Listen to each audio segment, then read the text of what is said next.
Hey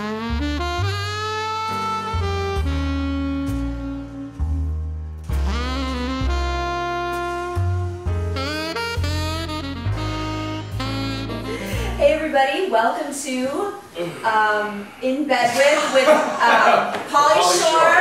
I guess he's Yeah! Yo, what's up? This is Pauly Shore, and we are in the streets of Africa. I am here to adopt a baby.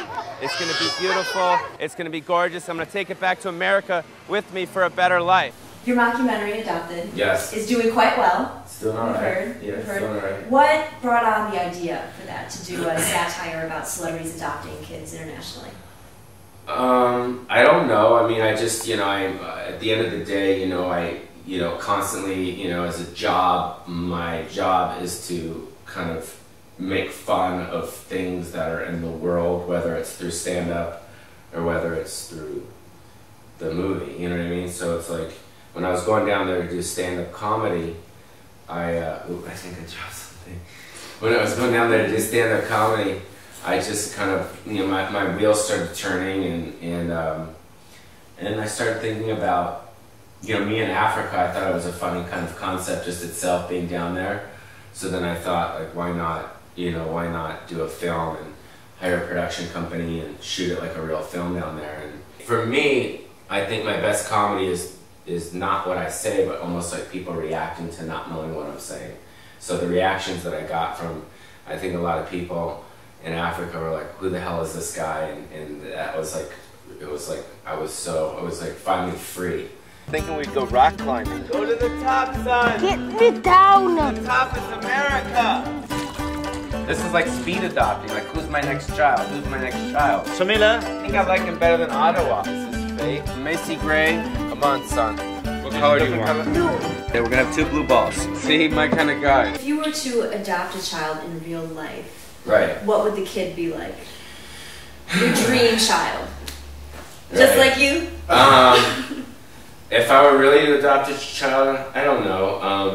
I probably wouldn't adopt a child. I'd want to have a child with someone, that I'd want to have a child with. I think it'd be weird to adopt a child because I think at some point when the kid gets older, he's gonna get pissed off at me and be like, why the hell did you take me out of, Africa? Like, you're not my real dad, like, you psycho. You should have left me there. Yeah, you psycho, like, bring me back to the mud pits of Africa. That's what I think, is gonna happen with Madonna and Angelina, is, I think there's gonna be some type of backlash, with these kids, when they get older, because, being adopted in America is kind of teaching them a weird kind of lifestyle that's not really who they are, you know what I mean? So the thing that I learned about it was send food and money to Africa, but leave the kids there. If you want to help out, if you want to help out, give, don't take them. That's what I learned. But I guess love is love, and I also don't think that what they're doing over there is a bad thing either. I mean, with Angelina and Madonna, because love is love. I mean, if they're providing good love, but I mean, it's also, their lifestyle's a little bizarre, I think. But the problem is Hollywood won't give me any movies because they don't think I can act normal. That's how much I convinced everyone that I act retarded. You know what I mean? Like if I was on a set, they don't think I can act normal, like CSI, be straight badass. What's up, mother? That type of shit. The director's gonna be like, and action. Cut. I can't help it. The wheeze is in my system. Now, you've been touring for most of your career, and 20 years, yeah. I've been doing it 20 years. But part of that is really engaging with your audience, and watching some of your footage, and you really play off your audience. Yeah. And you've gotten really into social media, which is another thing that really engages with your audience. I don't have a choice. I'm not getting big movie offers anymore. Is that why you jumped into social media? No, I think it's kind of it's almost like a manager once told me, he says, you got to go where the cheese is. It's kind of, that's the way the world is shifting.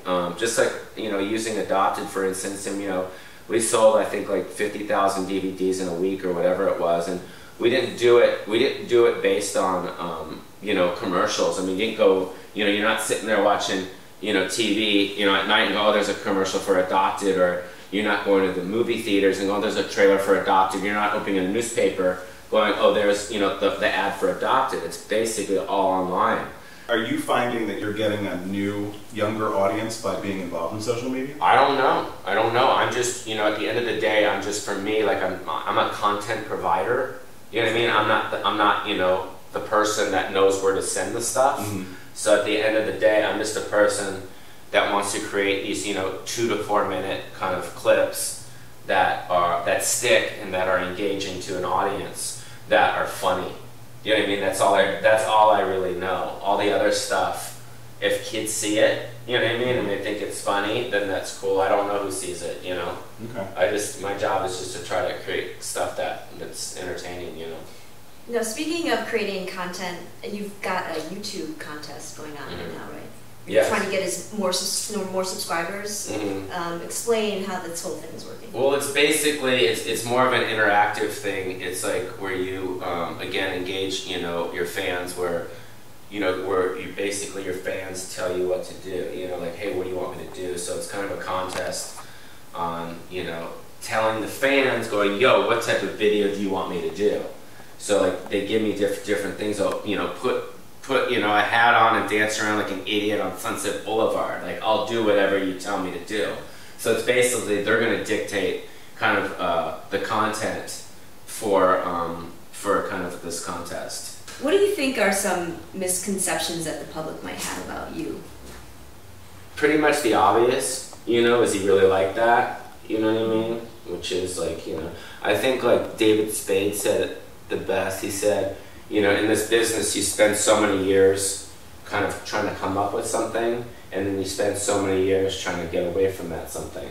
So it's kind of like a double-edged sword. I'd rather be in my situation where people know me than you know, in other people's situation where they're trying to make an identity. So I think that at the end of the day, it's about the projects that you choose, and that they have to be, you have to subliminally kind of change people's perceptions of you through your work. You know, I think like I did this thing for Funny or Die, which was this kind of video where I, a web shirt where I get stuck in an elevator. I saw that. Yeah, so it's like, just like stuff like that, you know, you're gonna get people going, oh my God, he's not retarded. Also, because it also shows that you've grown up. You're not a 20-year-old anymore. Yeah. You're now a 42-year-old man. Yeah. These are issues that are going on. Yeah, and I think that's what my MTV show. I have a new show that I'm working on at MTV. Mm-hmm. In August, we're doing a show called The Shores. It's like a reality show about my family. And I think that the way enough time has passed, do you know what I mean? Mm-hmm. Since I was on MTV 20 years ago, where I'm not that guy, where I'm playing the father now.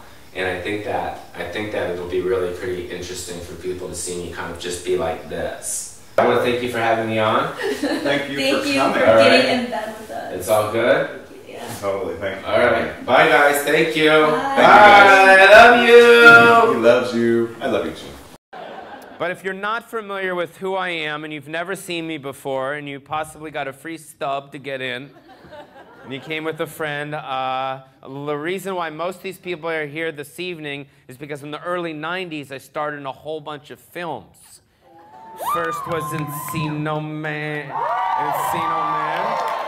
Then we did Son-in-Law. Then we did In the Army Now. Then we did Jury Duty. Oh, no one saw that one, okay. Then we did Bio